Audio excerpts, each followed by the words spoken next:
Hello, I'm Tato Cat. Welcome to my channel. Today we are playing Lake of Voices. Previously,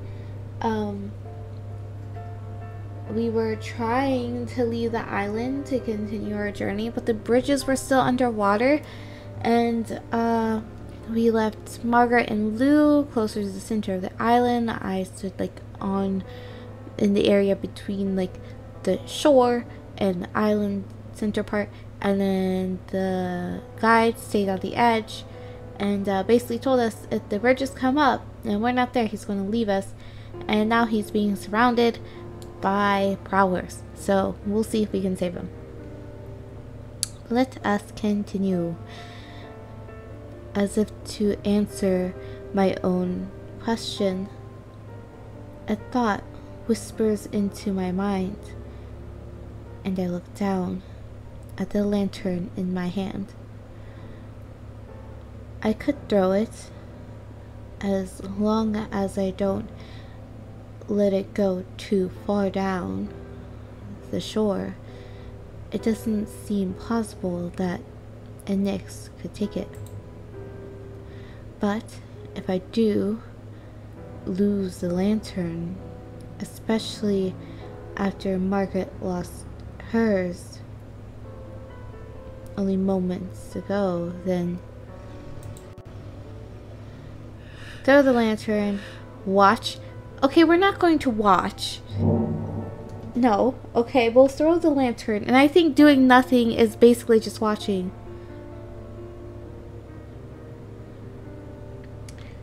So we're going to throw it. I know we might lose it, but that's the only way we can save the guide. And if we don't save the guide, how are we going to find our way? I nod firmly to myself, set on the decision I've seen the guide perform. The move right in front of me. I know it isn't an impossible feat.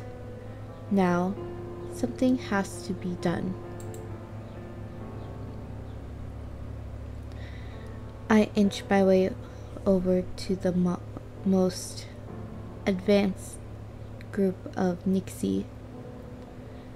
They drift slowly as they attempt to get behind the guide. I'm of no concern to them, at least for the time being. The guide spots me, and we make eye contact for a moment. He doesn't say anything, and abruptly fixes his gaze elsewhere. It gives me the impression that he's aware of what I'm planning on doing. He's ignoring me because he doesn't want the Nixie to recognize a coming threat. I steady my arms and assume a strong stance. I stop for a heartbeat to take a deep breath. Then I jump forward a small way and toss my lantern towards the group of Nixie on the guide's right side. Shh. That reminds me of the song of the air canister. The shh.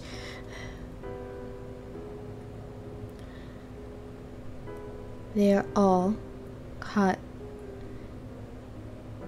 completely off guard, practically wheezing as they scatter and dive back into the depths below. Now,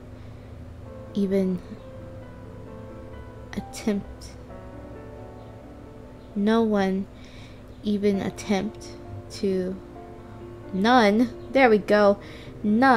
even attempt to steal the lantern. That is a great relief. The guide seizes this moment to swing his staff at the group of Nixie on his left. The light edging closer to them, combined with the general chaos, disturbs the creatures enough to frighten them. The left group joins the right in retreat. The guide observes the water line, making certain that they have all crawled back into the water, and then releases a small sigh. He walks over to retrieve my lantern. Off the sand where it landed, keeping his eyes fixated behind him. Tentatively, I take a few steps towards him. He extends his arm forward, offering my lantern back to me. I've never gotten so close to the guide before. He hasn't allowed it. Being in his presence this way feels unclear. I don't have the words to describe what it turns inside of me.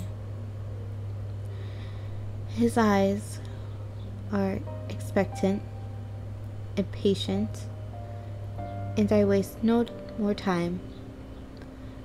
I move to accept it, but I flinch before I can grasp it. What's wrong? His face hardens, scrutinizing the unexpected reaction. I banish whatever expression was on my face and take a hold of what is mine. It is nothing.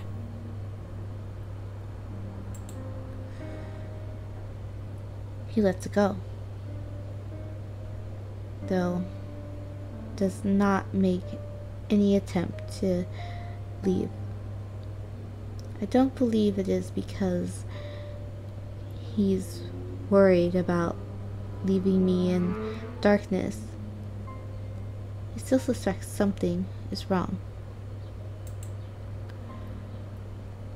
The guide watches closely as I set the lantern aflame once more. Its light gently washes over me, and I smile at the sight. This tool I hold is one of the exceedingly few comforts one can have on Sinlos. I do not wish to part with it again. He is still here, and I begin to worry the guide intends to admonish me for what I've done. I may have let emotions show on my face again, because he starts to speak. Keeping a hold of your light is crucial. However, if you took no risk, your only way across could have been lost. It wasn't an empty self-sacrifice.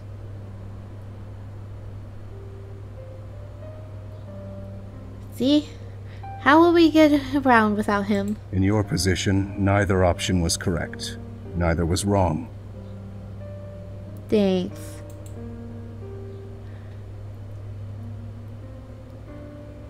Our enigmatic need nods, and upon finishing up his thoughts, he returns to his original position, his original place.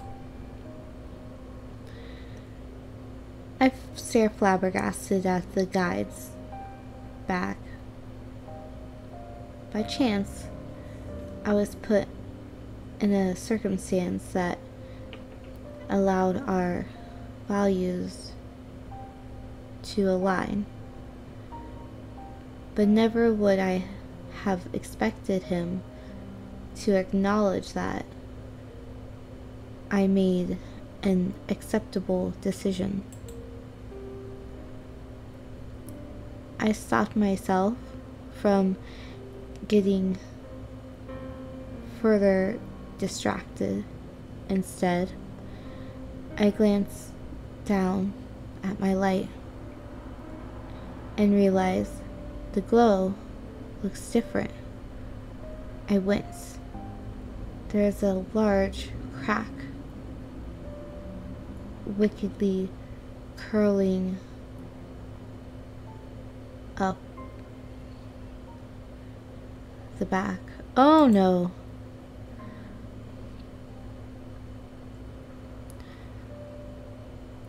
I'm thankful that it still works. Still, I fear that it will not hold out until the morning. I look forlornly at the fragile glass surrounding the simple flame.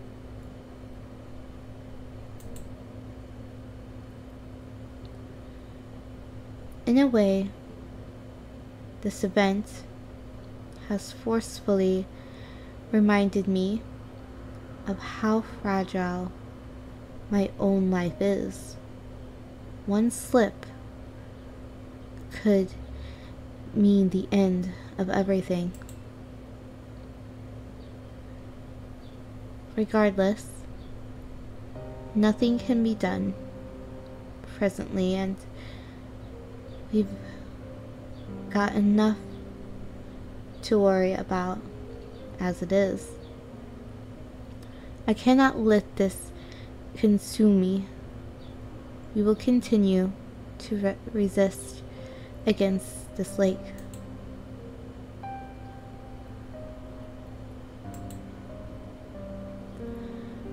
After an untold period of time, the water begins to stir. Then, there's an unusual gurgling, a sound I never thought I would be this relieved to hear. I want to hear this gurgling sound. I mean, I so much enjoyed the icky sloopy stroopy sound of the prowler, so why not the gurgly sound? I assume the bridge is coming back, and that's what that sound is.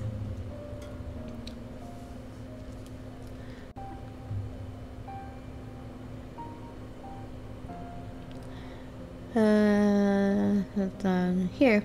There we go. Slowly creakily, the bridges make their nightly appearance. Sinlos is an overwhelmingly cruel environment. This island had felt like a safe haven such a short time ago, but that has been twisted to the point where I am grateful for a chance to return to the maze. And we may not even reach that. More Nixie! More Nixie are breaching the water and wrenching themselves onto the island, onto the sand. The guide signals to all of us. We have to leave! thanks to his position on the shore, the guy is able to board the bridges without confrontation. For the rest of us, however, the Nixie began to crowd the opening. It appears they want to get on themselves. This is why he told us to stay at the beach.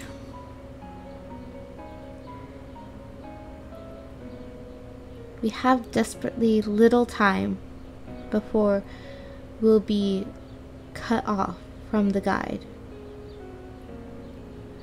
I look to my lantern. Will this light alone be enough to cause them to disperse? Come on! Margaret shouts. Margaret's shout cuts straight through my thoughts. See, there we go. Grab a stick. You can set other things on fire. I mean, sure, it's gonna like burn down. It's not going to be as stable, but certainly it'll be helpful. Thank you, Margaret.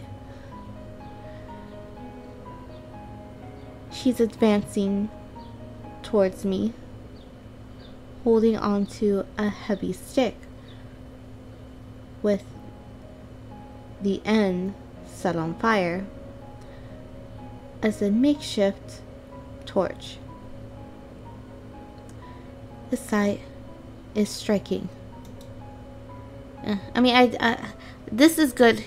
I still think she could have set this on fire, but you know, now she has something else to set on fire on the bridge. It won't last long! We need to get through now! She needs not say any more. The three of us push our way forward. As we advance, Margaret relays her plan. We'll toss the branch when we get close. The smoke spewing off this thing is making it even harder to see than usual. So you tell me when it's time, Kika. Oh no! Is this gonna be a choice? I'm not very good at timing. I can do that. Can we, Kika? Can we do that? The shore approaches closer and closer, and every single one of the Nixie turns their attention towards our small group. What? Did I do it? Did I do it? Oh no, did I do it too early? I just did it reflexively.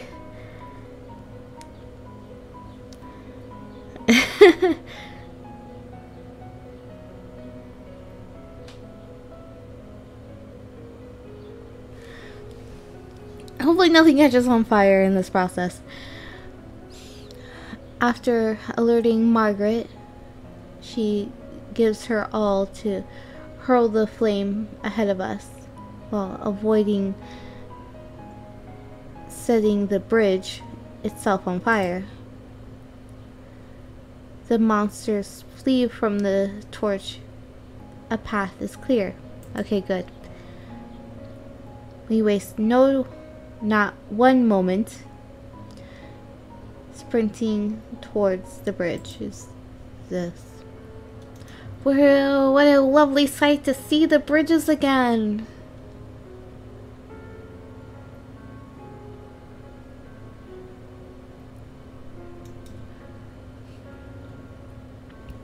With the others near my side, I amble back into the maze. We don't stop until there is a considerable distance between us and the shore. It is there that we encounter the guide. Upon seeing his figure, I hide a sigh of relief. We haven't been left behind. Our arrival doesn't change the guide's empty expression. He doesn't say or do anything. Instead, allowing all of us to catch our breath. Lou looks as though his legs might fail, but no, fall was right. Fall out from underneath him. Normally, I would never say anyone on these bridges are lucky, but we are. True that, Lou. True that.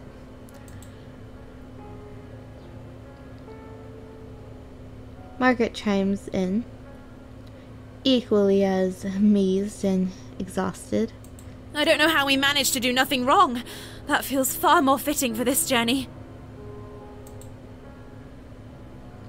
We treasure the moment of triumph for a little more before the guide ends his silence. We need to start walking. We've already lost much time as it is.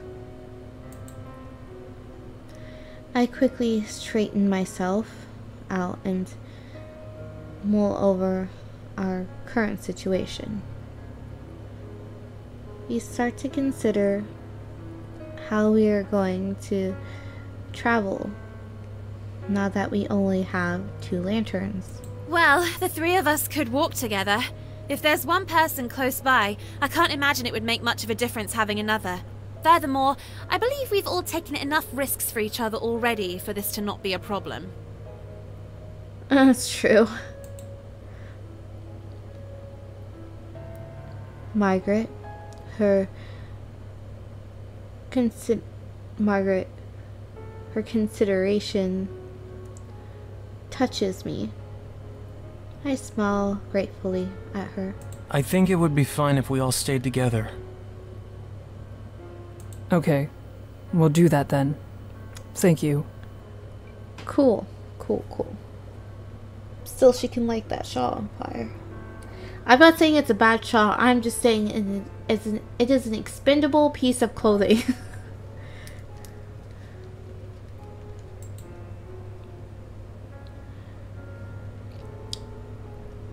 Other than having a bit of a crowd as opposed to an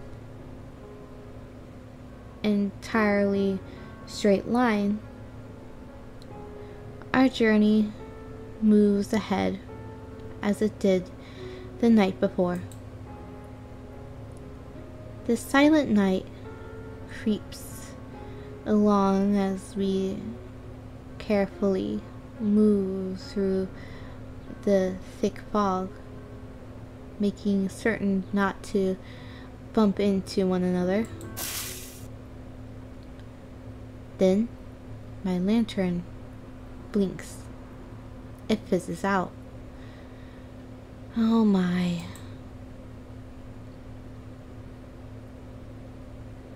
The 3 of us gasp simultaneously,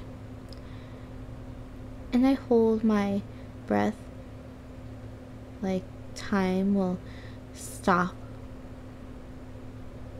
with my breathing.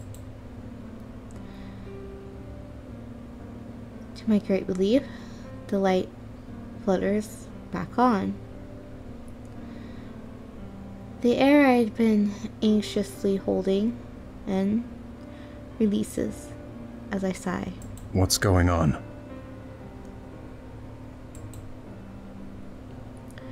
The guide has halted but does not bother to turn around as he asks the question. It was nothing. I watch as he shifts his head back to look at us. The stare he gives is probing and deeply unnerving. He doesn't believe me. I return his gaze, my expression blank. We remain locked in this moment. I can feel his patience with me simply slipping away. He chooses not to spend any longer waiting for an answer that will not come. The guide faces his back to us once more. He acts without a word, but I know he isn't satisfied. Our small group shares anxiety-ridden looks as the guide moves ahead. I look down at my lantern. The crack seems larger than ever. I feel as though I am cracking with it. There is nothing I could do to fix it, should it go out for good. We need to keep going. We shouldn't speak of this.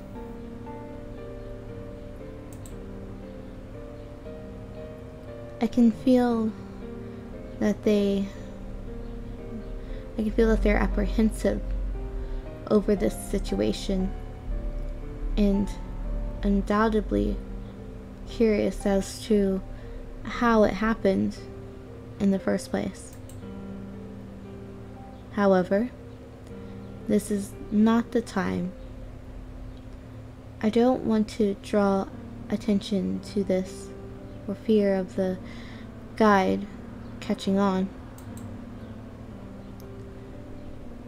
The chattering of the Nixie bubbles up and out of the darkness, and I gulp harshly, though a thought crosses my mind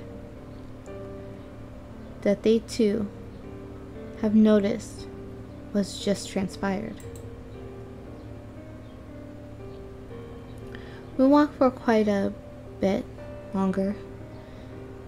The voices whispering amongst each other has died down, but the squishing and clicking of our prowlers has replaced them. It's difficult to trace the exact origin of the sound. All I know is that it is far too close for comfort. The guide stops abruptly, bringing us to an awkward halt. Luckily, there are no impacts between the three of us. Stay where you are. Oh, fantastic. What's ahead of us now? How many? My eyes are drawn to the guide. He's making small movements, cautiously pressing his foot into the boards in front of him at different spots. Could something be wrong with the bridge itself? My theory is proven correct almost immediately. The boards ahead are unstable. They may break when stepped on.